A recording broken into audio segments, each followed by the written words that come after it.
उत्तराखंड विधानसभा चुनाव 2022 सिर पर है। बीजेपी में उथल पुथल मची हुई है। ये उथल पुथल हरक सिंह रावत ने मचाई है। जब से त्रिवेंद्र सिंह रावत सीएम पद से हटे थे, हरक सिंह रावत फुल फॉर्म में बैटिंग कर रहे थे। वो हर दिन बीजेपी सरकार के लिए कोई न कोई मुसीबत खड़ी करते रहते थे। पुष्कर सिंह धामी के मुख्यमंत्री बनने के बाद तो हरक सिंह रावत के नखरे इतने बढ़ गए थे कि राज्य के लोग भी सोच रहे होंगे कि इन्हें किस कारण बीजेपी ने इतना सिर पर चढ़ा रखा है। बीजेपी ने हरक सिंह रावत की मंत्रिमंडल से बर्खास्तगी और पार्टी से निष्कासन की कार्रवाई के पीछे उनकी अनुशासनहीनता को वजह बताया, लेकिन अंदर खाने से आ रही खबरों की माने तो इस कार्रवाई के पीछे की वजह कुछ और ही है। हरक सिंह रावत कई सीटों पर टिकट की मांग को लेकर अड़े हुए थे। सूत्रों के अनुसार हरक सिंह रावत टिकट वितरण में पार्टी की लाइन का उल्लंघन कर रहे थे। बीजेपी एक परिवार एक टिकट के फॉर्मूले पर काम कर रही है। हरक सिंह रावत अपने 3 रिश्तेदारों के लिए टिकट की मांग कर रहे थे। बीजेपी हाईकमान को उनकी ये मांग बेढंगी लगी। पार्टी ने सख्त कदम उठाते हुए हरक सिंह रावत को मंत्रिमंडल से बर्खास्त कर दिया। इसके साथ ही हरक सिंह रावत को बीजेपी ने पार्टी से भी 6 साल के लिए निष्कासित कर दिया। हरक सिंह रावत की अनुशासनहीनता के कारण यह एक्शन लिया गया। दरअसल बीजेपी अनुशासन को लेकर बेहद सख्त है। पार्टी लाइन से हटकर बयानबाजी और अनुशासनहीनता पार्टी बर्दाश्त नहीं करती। बीजेपी के अनुसार हरक सिंह रावत दोनों काम कर रहे थे। हरक सिंह रावत अपनी बहू अनुकृति गुसाई रावत के लिए लैंसडाउन से टिकट मांग रहे थे। चर्चा है कि वो यमकेश्वर और केदारनाथ सीट से भी टिकट की मांग कर रहे थे। उनकी ये मांग बीजेपी को बिल्कुल मंजूर नहीं थी। भारतीय जनता पार्टी एक परिवार एक टिकट के फॉर्मूले पर ही अडिग थी। बताया जा रहा है कि इसी की वजह से हरक सिंह रावत टिकट वितरण के लिए चल रही मीटिंग में भी शामिल नहीं हुए थे। उनकी इस हरकत से पार्टी हाईकमान नाराज हो गया। इसके साथ ही हरक सिंह रावत को सरकार से बर्खास्त और पार्टी से 6 साल के लिए निष्कासित कर दिया गया।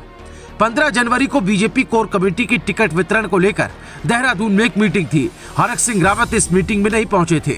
जब उनसे पूछा गया तो उन्होंने कहा था कि उन्हें मीटिंग की जानकारी नहीं दी गई थी। उधर उत्तराखंड बीजेपी के चुनाव प्रभारी प्रहलाद जोशी का कहना था कि उन्होंने हरक सिंह रावत को फोन किया था, उनका फोन नहीं लगा था।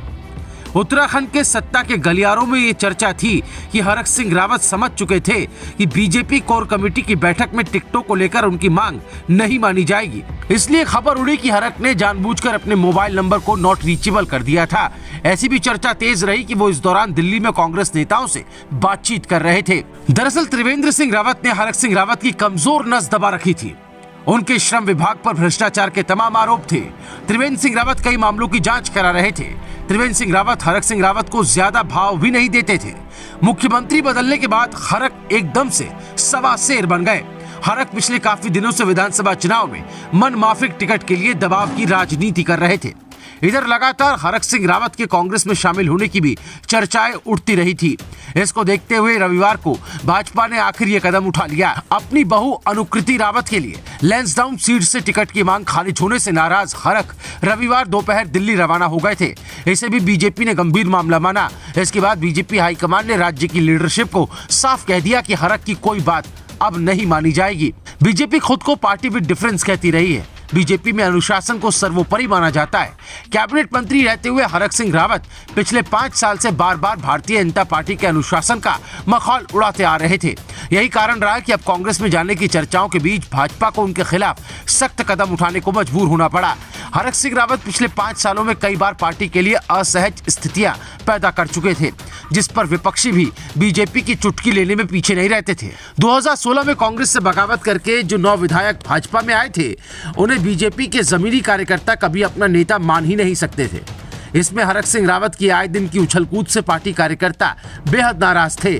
हरक के करीबी उमेश शर्मा काऊ के खिलाफ तो पार्टी कार्यकर्ताओं ने कई बार खुलेआम विरोध भी जताया।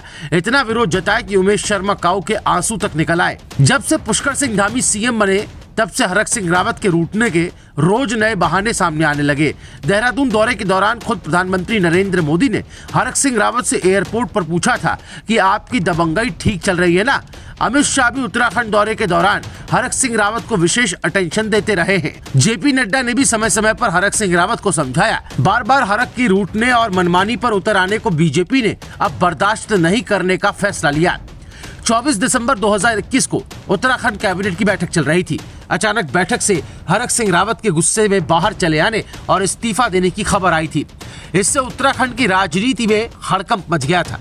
अगले 24 घंटे तक हरक सिंह रावत नॉट रीचेबल थे। फिर 25 दिसंबर की रात मुख्यमंत्री पुष्कर सिंह धामी से हरक सिंह रावत की मुलाकात हुई। सरकार ने घुटने के बल झुककर हरक सिंह रावत की सभी मांगे मानी थी, तब जाकर हरक सिंह रावत माने थे। बीजेपी के संदेश को बहुत सख्त संदेश माना जा रहा है। इसे पार्टी विद डिफरेंस का संदेश कहा जा सकता है।